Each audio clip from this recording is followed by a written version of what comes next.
નમસ્કાર ખેડૂત મિત્રો, ઓનલી ખેડૂત હેલ્પમાં તમારું સ્વાગત છે। આજે તારીખ 23 માર્ચ 2022। હવામાન વિભાગ દ્વારા ગુજરાતના વાતાવરણમાં મોટા ફેરફારોની આગાહી કરવામાં આવી છે। સૌરાષ્ટ્ર તેમજ દક્ષિણ ગુજરાતના કેટલાક છૂટાછવાયા વિસ્તારોમાં સામાન્ય વરસાદી છાંટા પડે તેવી પણ શક્યતાઓ રહેલી છે, કારણ કે બંગાળની ખાડીમાં ઉદ્ભવેલા વાવાઝોડાની અસરના ભાગરૂપે આકાશમાં લોઅર લેવલે ભેજવાળા વાદળો છૂટા છવાયા જોવા મળી રહ્યા છે।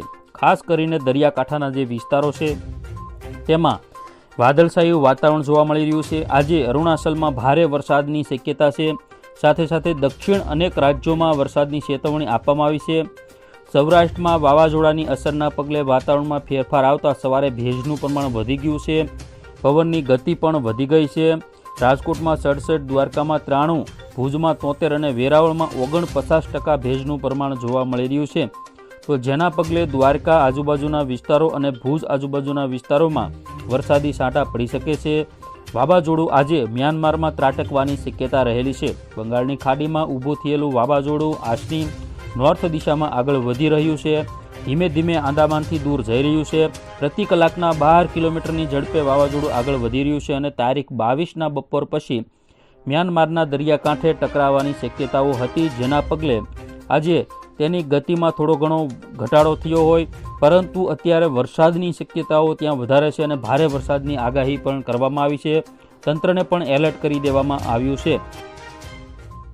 પ્રતિ કલાકના 65 કિલોમીટરની ઝડપે પવન ફૂંકાઈ રહ્યો છે, સાથોસાથ વરસાદ પણ પડી રહ્યો છે।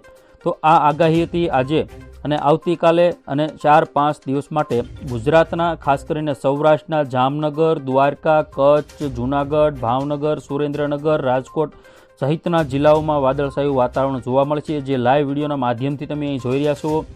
દક્ષિણ ગુજરાતમાં ભરૂચ, વલસાડ, સુરત, નવસારી અને આણંદ, ખેડા જિલ્લા સુધીના વિસ્તારોમાં વાદળછાયું વાતાવરણ જોવા મળશે। કચ્છના મોટાભાગના વિસ્તારોમાં પણ વાદળછાયું વાતાવરણ જોવા મળશે અને ગુજરાતના ક્યાંક એવા વિસ્તારોની અંદર છૂટા છવાયા વરસાદી ઝાપટા પડી શકે છે। મોટા નુકસાનની કોઈ ભીતિ નથી, ખેડૂતો માટે કોઈ ચેતવણીરૂપ સમાચાર નથી।